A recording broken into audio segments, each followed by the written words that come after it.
Hello दोस्तों, स्वागत है आपका आपके अपने YouTube channel Educate Academy by Mandeep पैम्पर। आज की वीडियो में हम कवर करने वाले हैं three triple S B English PYQs की थर्ड सीरीज को। चलिए पढ़ना शुरू करते हैं। आपको इस सेंटेंस से बताना है कि एक आदमी है, ठीक है, जो कभी देश के बाहर नहीं गया, लेकिन वो ऐसे प्रिटेंड करता है जैसे कि पूरी लाइफ वो लंदन के अंदर रह के आया हो। तो आपको बताना है कि उसका ब्रिटिश एक्सेंट कैसा हो। सबसे पहले तो आपको समझना होगा कि जो बंदा शो ऑफ कर रहा है, किसी भी चीज को प्रिटेंड कर रहा है, यहाँ पे तो ब्रिटिश एक्सेंट की बात हो रही है, यानी कि उसका इंग्लिश एक्सेंट कैसा होगा। उसका इंग्लिश एक्सेंट होगा यहाँ पर आर्टिफिशियल। मैं लिख भी देती हूँ, आर्टिफिशियल। ओके। अब देखो, आपको यहाँ पे आर्टिफिशियल के लिए बेस्ट वर्ड बताना है इन ऑप्शंस में से। फर्स्ट देखो, फर्स्ट है एब्रेजन। एब्रेजन का मतलब होता है किसी भी चीज की घिसाई या पिटाई होनी, तो उससे सेंटेंस का कोई रिलेशन नहीं है, तो ये रॉन्ग हो गया। नेक्स्ट है अफर्मेशन। अफर्मेशन का मतलब होता है किसी चीज की पुष्टि करना या फिर क्या करना, कंफर्मेशन देना। तो इसलिए ये भी बिल्कुल गलत हो गया, क्योंकि इससे भी सेंटेंस का कोई ताल्लुक नहीं है। थर्ड है अफेक्टेशन। देखो, अफेक्टेशन का मतलब होता है शो ऑफ करना, चाहे वो चीज आपके पास हो नहीं, लेकिन आप उसकी क्या कर रहे हो, शो ऑफ कर रहे हो उसका। ओके। तो ये वर्ड जो है ना यहाँ पे सेंटेंस के अकॉर्डिंग बिल्कुल अच्छा बनेगा। क्यों? क्योंकि जो बंदा बाहर से आया है, ब्रिटिश एक्सेंट की कॉपी कर रहा है, मतलब फेक एक्सेंट दिखा रहा है अपना, तो वो क्या कर रहा है, अपने आप को अफेक्टनेट कर रहा है। क्योंकि सेंटेंस में भी तो बोला गया है ना कि ब्रिटिश एक्सेंट उसका कैसा है, चाहे वो इंडिया में ही रहता है, लेकिन एक्टिंग ऐसे कर रहा है इंग्लिश बोलने की कि जैसे कि भाई वो लंदन से आया हो। लास्ट भी देख लो एक बार, लास्ट में लिखा है अकुमुलेशन। अकुमुलेशन का मतलब होता है किसी भी चीज को इकट्ठा करना, तो ये भी बिल्कुल बेकार ऑप्शन बनेगा इस क्वेश्चन के according. So C part is the right answer. So our next question is filling the blank. तो इस सेंटेंस का मतलब क्या है? इस सेंटेंस का मतलब है कि कोई पर्सन है, उसकी सिंगिंग एबिलिटी को स्ट्रॉन्ग करने के लिए, उसकी सिंगिंग को अच्छा करने के लिए उसके पेरेंट्स ने क्या किया है, काफी हजारों रुपए लगाए हैं उसके म्यूजिक लेसन पे। तो आपको इनमें से एप्रोप्रिएट वर्ड बताना है। देखो क्या आएगा, you might dash your ability to sing. Okay, देखते हैं। यू माइट प्रोपोगेट, प्रोपोगेट आना चाहिए यहाँ पे क्या, लेकिन देखो प्रोपोगेट का मतलब क्या होता है। प्रोपोगेट का मतलब होता है किसी भी चीज का प्रचार करना, ठीक है। बट इसमें प्रचार की बात नहीं है, हमारे पेरेंट्स प्रचार थोड़ा ना करेंगे हमें म्यूजिक सिखाकर, तो ये रॉन्ग हो गया। नेक्स्ट है यूटिलाइज। यूज करना, नहीं, यूटिलाइज भी नहीं होना चाहिए इसका आंसर। क्यों? क्योंकि देखो यूटिलाइज की तो कोई बात ही नहीं आई। You might utilize your ability to sing well. आपको अपनी एबिलिटी को यूटिलाइज करना चाहिए, यूज तो करना चाहिए, लेकिन यूटिलाइज यहाँ पे ना करेक्ट सेंटेंस नहीं बन रहा। ठीक है, अब नेक्स्ट देखो, इन इनकॉर्पोरेट। इनकॉर्पोरेट का मतलब होता है शामिल होना, ऐड करना, तो यहाँ पे ये भी नहीं आएगा। तो ए पार्ट देखो, ए पार्ट है इम्प्यूट। यस, इम्प्यूट का मतलब होता है किसी पर्सन को क्या देना, श्रेय देना। देखो मैं हिंदी इंग्लिश में मिक्स करके लिखती हूँ, क्योंकि कई बच्चे होते हैं जिनको हिंदी भी समझ आती है, किसी को इंग्लिश आती है, तो इसलिए हमें बाइलिंगुअल चलना पड़ता है, ठीक है। तो इसका आंसर बैठेगा option number A, it means impute. Impute होता है किसी को श्रेय देना।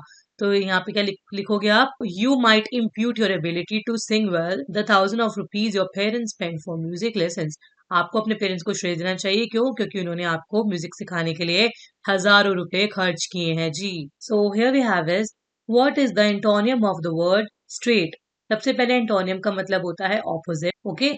एंड स्ट्रेट का होता है संकरा, यानी बहुत ज्यादा छोटा और बहुत ज्यादा अजीब रास्ता। सबसे पहले देखो नैरो। नैरो मतलब होता है बहुत छोटा रास्ता, तो क्या इसका ये ऑपोजिट होगा? नहीं, ये तो इसका सिनोनिम हो गया, एंटोनिम नहीं हुआ, तो रॉन्ग हो गया। नेक्स्ट है पास। देखो पास का मतलब होता है पाथ, यानी रास्ता, ये भी बिल्कुल सही ऑप्शन नहीं है। नेक्स्ट है सिचुएशन। सिचुएशन का मतलब होता है स्थिति, तो स्थिति भी स्ट्रेट का एंटोनिम नहीं बैठेगा। लास्ट है वाइड। वाइड मतलब बहुत ज्यादा विशाल कह सकते हो आप, इसको ह्यूज कह सकते हो। तो विशाल जो होगा वाइड, यानी कि ये बिल्कुल सही ऑप्शन बैठेगा क्वेश्चन नंबर 3 का। सो हमारा नेक्स्ट क्वेश्चन है, what is the synonym of the word metaphysics. सबसे पहले तो सिनोनिम का मतलब होता है सेम मीनिंग वाला वर्ड, ओके।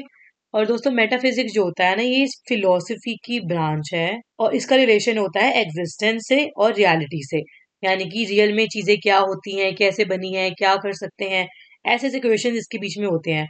एग्जाम्पल के लिए मैं आपको अच्छे से बताऊं तो, हम कौन है, हमारा वजूद क्या है, हमारा जन्म किस लिए हुआ है, ये दुनिया क्या है, इसमें कौन से कर्म करने चाहिए, इस तरह के क्वेश्चन जो सेल्फ अवेयरनेस को ज्यादा बूस्ट करते हैं, वो मेटाफिजिक्स के अंदर आते हैं, ठीक है। ये एक एजुकेशन की ब्रांच है।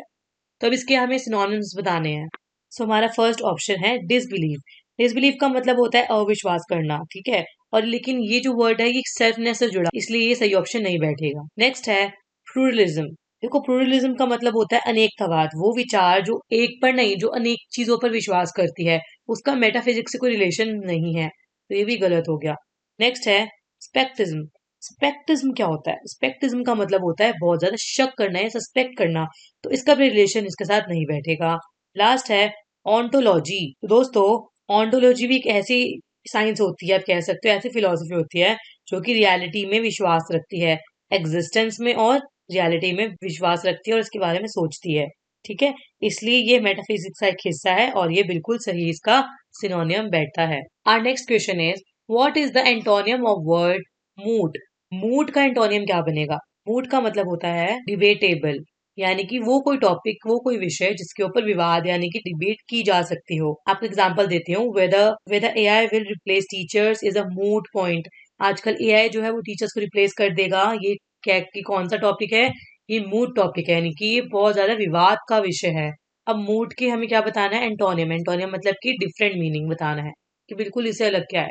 नीचे से शुरू करते हैं। फर्स्ट देखो, अनसेटल्ड। अनसेटल्ड का मतलब क्या होगा? तो नीचे से ऑप्शन पढ़ना स्टार्ट कर रहे हैं। फर्स्ट है अनसेटल्ड।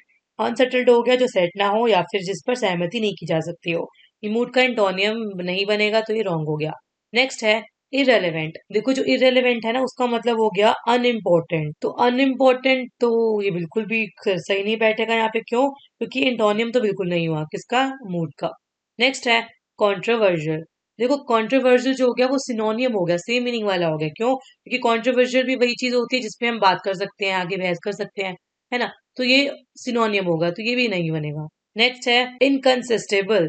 इनकंसिस्टेबल का मतलब समझना पड़ेगा आपको। देखो इनकंसिस्टेबल का मतलब होता है जिसके ऊपर कोई विवाद या बहस ना हो सके। क्या हो सके? ना हो सके। वाई? क्योंकि इसमें बेसिकली क्या किया जाता है, कोई भी बात को अनडिनाई की नहीं किया जाता। अनकंसिस्टेबल का मतलब हो गया अनडिनाएबल थिंग। ओके, कोई भी बात ऐसी जिसपे हम मना नहीं कर सकते, तो ये इसका बिल्कुल सही एंटोनियम बैठेगा। मूट मतलब हो गया जिसपे हम डिबेट कर सकते हैं, जिसपे हम कंट्रोवर्सी कर सकते हैं। और इनकंसिस्टेबल का मतलब हो गया जिसपे हम कोई कंट्रोवर्सी नहीं कर सकते। अगर आपने वीडियो यहाँ तक भी देख लिया है तो प्लीज लाइक शेयर सब्सक्राइब करना मत भूलना, ताकि फ्यूचरिस्टिक आपको और भी अच्छी से अच्छी सीरीज मिलती रहे। So our next question is what is the antonym of word probate? Probate का एंटोनियम बताना है आपको।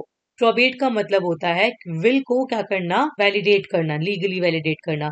यानी कि आप कह सकते हो कि किसी भी जो वसीयत होती है ना, वसीयत को कानूनी रूप से प्रमाणित करना, यानी वैलिडेट करना। ठीक है, तो अब देखते हैं इसका एंटोनियम यानी कि उल्टा शब्द क्या बनेगा, ऑपोजिट क्या बनेगा। फर्स्ट ऑप्शन है वैलिडेट।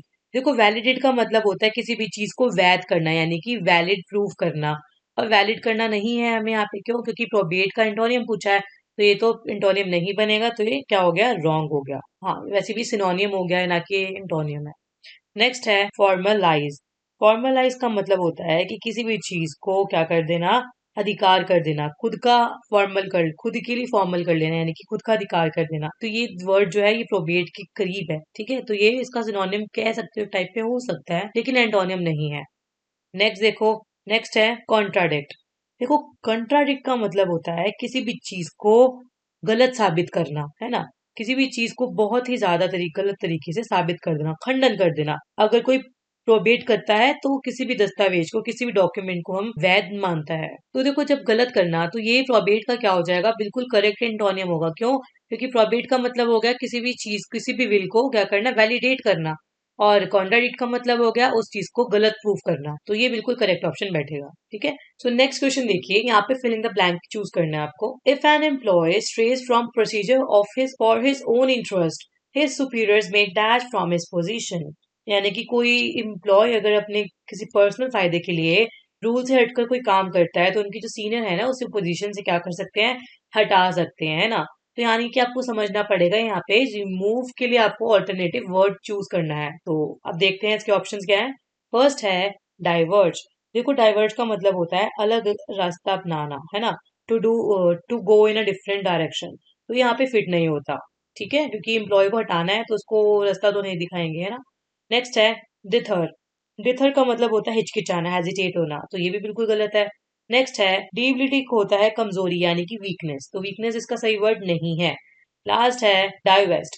देखो डाइवेस्ट का मतलब होता है किसी को उसके पद से, उसके आप कह सकते हो उसकी पोजीशन से या पावर से हटा देना। तो ये जो वर्ड है बिल्कुल सही बैठेगा। क्यों? क्योंकि जब कोई एम्प्लॉय ढंग से काम नहीं करेगा, अपना पर्सनल काम करता रहेगा, तो उसके जो सीनियर्स होंगे उसको उसके पद से, उसकी जॉब से डाइवर्स्ट कर देंगे। तो नेक्स्ट क्वेश्चन देखो, what does the colour sable indicate? Sable जो होता है वो कौन से कलर को इंडिकेट करता है? तो देखो सेबल जो होता है ना, सबसे पहले आपको ये समझना पड़ेगा कि इसका मतलब होता है बहुत ज्यादा गहरा, बहुत ज्यादा डार्क। और डार्क वर्ड का रिलेशन किसके साथ है? डार्क वर्ड का रिलेशन है हमारे option number B, black colour के साथ। डार्क इमोशंस क्या होते हैं? जैसे कि आप कह सकते हो सीरियसनेस हो गया, है ना, मॉर्निंग्स हो गया, पावर हो गई, तो ये सब डार्क वर्ड है। और डार्क वर्ड्स के लिए हमेशा ब्लैक कलर का यूज किया जाता है, इसलिए option number B is the correct answer. अब यहाँ पे देखो, Sharma said that the turbidity of the segment of the river in India could be because of construction debris falling downstream. What does the word turbidity mean in the above sentence? इस sentence में turbidity का मतलब क्या होता है, आपको ये बताना है। सबसे पहले सेंटेंस को समझने की कोशिश करो। शर्मा जी कह रहे हैं कि नदी जो है उसमें टर्बिडिटी बढ़ गई है क्योंकि कंस्ट्रक्शन डेब्रीज जो है ना वो बाहर आ रही हैं। अब यहाँ पे आपको जो मेन मेन वर्ड्स है लाइक ट्यूबिडिटी, है ना, और कंस्ट्रक्शन डेब्रीज, इन सबको समझना पड़ेगा कि इसका मतलब क्या है। देखो ट्यूबिडिटी का मतलब होता है कि किसी भी पानी को गंदा होना। आप कह सकते हो पानी में गंदा या धुंधलापन आना, उसे हम कह सकते हैं इंग्लिश में मर्कीनेस होना है, फिर क्लाउडनेस होना होता है ना, पानी बहुत धुंधला धुंधला होता है, गंदा होता है, कलर भी चेंज जाता है, तो मर्कीनेस इसका रियल वर्ड बनेगा। बट आगे भी पढ़ लो। कंस्ट्रक्शन डेब्रीज का मतलब क्या होता है? देखो कंस्ट्रक्शन डेब्रीज ये वो होता है जिसकी वजह से पानी जो होता है ना वो बहुत ज्यादा मटमैला और गहरा हो जाता है, यानी कि पानी का कलर जो होता है कंस्ट्रक्शन डेब्रीज की वजह से बहुत ब्लैक हो जाता है। क्यों? ये सारा जो भी होता है मिट्टी, पत्थर, सॉइल वगैरह इसमें पानी में मिक्स हो जाते हैं। तो आपको बताना है ट्यूबिडिटी का मतलब क्या होता है, मैं आपको वैसे बता ही चुकी हूँ समझाने में ही। इसका मतलब होता है मर्कीनेस। मर्कीनेस का मतलब पानी क्या हो गया? बहुत ज्यादा गंदा हो गया, मटमैला हो गया। ओके, फिर बाकी ऑप्शन में देख लो। ऑप्शन नंबर बी में आपको कहा गया है डायरेक्शनलेस। देखो डायरेक्शनलेस मतलब कि जिसके पास कोई डायरेक्शन ही ना हो, तो यहाँ पे फिट ही नहीं बैठता क्योंकि डायरेक्शन की तो कोई बात ही नहीं की गई। यहाँ पे रिवर की बात की गई है, रिवर के वाटर के बारे में बात की गई है। नेक्स्ट है इंस्टेबिलिटी। इंस्टेबिलिटी आपको पता ही है, इसका मतलब होता है कि बिल्कुल कंसिस्टेंट ना रहना, तो ये बिल्कुल गलत होगा क्योंकि इसमें इसका भी कोई रिलेशन नहीं है। लास्ट है निपिनेस। निपिनेस का मतलब होता है बहुत ज्यादा ठंडक देना या फिर बहुत तेजी देना। आप कह सकते हो ठंडे या तेज मौसम को दर्शाने के लिए इस वर्ड का यूज किया जाता है, तो भी रॉन्ग हो गया, इसलिए murkiness is the correct answer of this question. अगला क्वेश्चन है identify the sentence that is set a third person plural form. यानी कि आपको बताना है कि थर्ड पर्सन प्लूरल फॉर्म कौन सा होता है। सबसे पहले तो आपको पता होना चाहिए कि सिंगुलर कौन कौन से वर्ड्स होते हैं। सिंगुलर होते हैं ही, शी एंड इट। हम यहाँ पे मैं लिख देती हूँ। प्लूरल कौन से होते हैं? प्लूरल होते हैं दे। जब दे की बात की जाती है तब होता है थर्ड पर्सन प्लूरल फॉर्म, ये आपको याद रखना पड़ेगा। देखो क्वेश्चन को ना घुमा के भी दे सकते हैं, इन्होंने इधर घुमा के दिया हुआ है। ये चाहते तो प्लूरल डायरेक्ट लिख सकते थे, बट ये क्यों लिखेंगे ऐसे? क्योंकि आपका दिमाग खराब भी तो करना है ना इनको, तो इसलिए इन्होंने third person plural form word को यूज किया है यहाँ पे। अब आपको बताना है कि कौन सा यहाँ पे सेंटेंस सही बनेगा। ऑप्शन ए देखिए, Krishna knew Draupadi was in a trouble. Krishna जानते थे कि द्रौपदी क्या है, किसमें है? ट्रबल में है, परेशानी में है। तो देखो दोस्तों कृष्णा जो है ना वो सिंगुलर नाउन है, इसलिए ये थर्ड पर्सन नहीं बनेगा, तो ये रॉन्ग हो गया। I am leaving she yelled, इसमें भी देखो आई की बात हो रही है, और आई जो होता है वो किसके लिए होता है? वो यहाँ पे लिखा भी है सिंगुलर के लिए होता है। ठीक है, मैं यहाँ पे लिख भी देती हूँ, नहीं भी लिखा है इधर तो आई जो होता है सिंगुलर के लिए होता है, तो ये भी रॉन्ग हो गया। नेक्स्ट है Radha watched a movie last night. Radha एक सिंगुलर पर्सन है, उसने मूवी देखी लास्ट नाइट को, तो ये भी क्या हो गया? ये भी रॉन्ग ऑप्शन हो गया। डी देखो, दे वर वेरी काइंड, यानी कि वो बहुत दयालु थे, तो इसमें देखो दे का डायरेक्ट यूज हो गया, तो ये हमारा option number D is the correct answer. अगला क्वेश्चन है what is the synonym of word टेंजर। टेंजर का आपको सिनोनिम वर्ड बताना है, सेम वर्ड बताना है। देखो सबसे पहले टेंजर का मतलब समझो। टेंजर एक ऐसी पोजीशन होती है जिसपे किसी पर्सन को काम करने का अधिकार होता है। For example I would say कि मैं जो हूँ यूट्यूब पे 2 साल से टेंजर कर रही हूँ, यानी कि मेरे पास टेंजर है 2 साल से यूट्यूब पे पढ़ाने का। ठीक है, अधिकार है मेरे पास। ओके, तो अब इसके लिए देखो वर्ड चूज करो सही वाला। ऑप्शन ए देखो, ऑप्शन ए है रेलीगेट। रेलीगेट का मतलब होता है किसी को छोटी पोजीशन पर भेजना। ये ऑपोजिट ऑफ टेंजर है, तो ये सिनोनिम नहीं बनेगा, तो ये रॉन्ग हो गया। नेक्स्ट है डेलीगेट। देखो डेलीगेट का मतलब होता है किसी को कोई रिस्पॉन्सिबिलिटी या फिर अथॉरिटी को सौंपना, तो ये जो वर्ड है ये टेंजर से रिलेटेड नहीं है, तो ये भी गलत हो गया। लास्ट वर्ड है इनकम्बेंसी।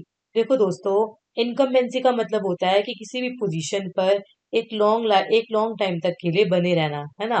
तो ये जो हो गया ये बिल्कुल सिनोनियम वर्ड हो गया टेंजर का। तो ये हमारा करेक्ट आंसर बैठेगा। Option number C is the right answer. Next question is choose the correct sentence. आपको बिल्कुल करेक्ट सेंटेंस बताना है जिसके अंदर कोई भी गलती ना हो। First option is the car and trunk in the backyard.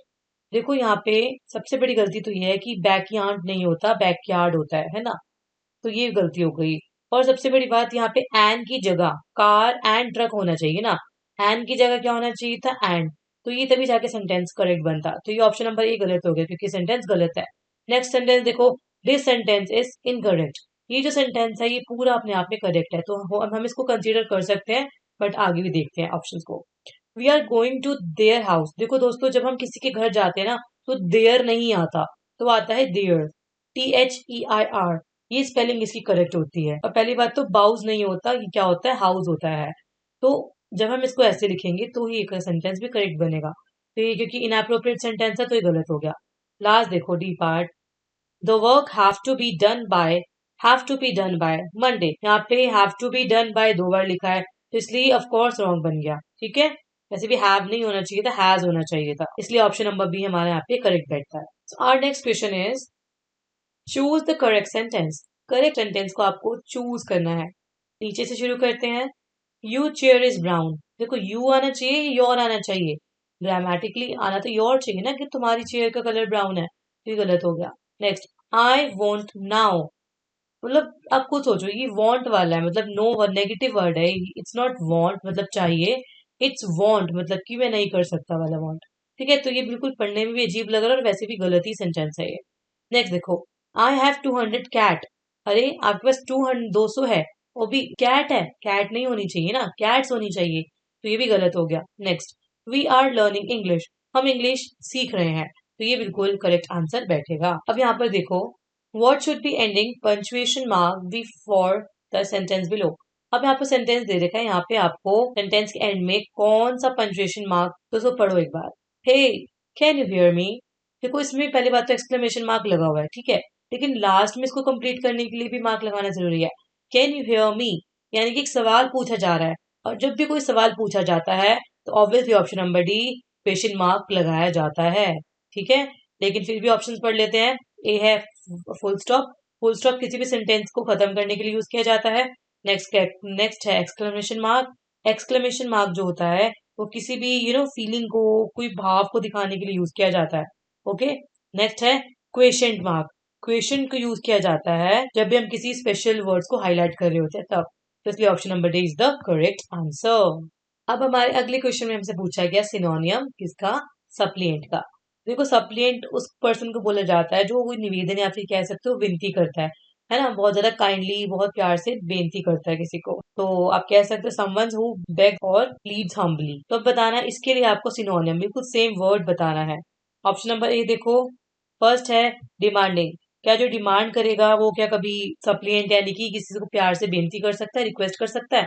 Obviously not, तो ये रॉन्ग हो गया। नेक्स्ट है प्लीडिंग। देखो प्लीडिंग का मतलब होता है आवेदन करना, यानी कि किसी से प्यार से बात करना, है ना, रिक्वेस्ट करना, तो ये देख सकते हैं हम, ये हमारा आंसर करेक्ट हो सकता है। बट नेक्स्ट भी पढ़ लेते हैं। नेक्स्ट है लैकाडाइसिकल।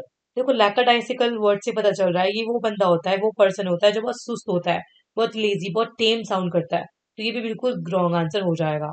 नेक्स्ट है हाफ हार्टेड, आधा दिल का, यानी कि जिसका किसी का मन नहीं करता लेकिन फिर भी वो काम करता रहता है, तो ये भी सप्लिएंट से मैच नहीं करता, तो इसलिए option number B is the correct answer. तो दोस्तों इसी क्वेश्चन के साथ आज की हमारी वीडियो हम एंड करते हैं। तो लाइक शेयर सब्सक्राइब करना मत भूलना। अब हम मिलते हैं अपनी अगली वीडियो के साथ, तब तक के लिए हैप्पी लर्निंग।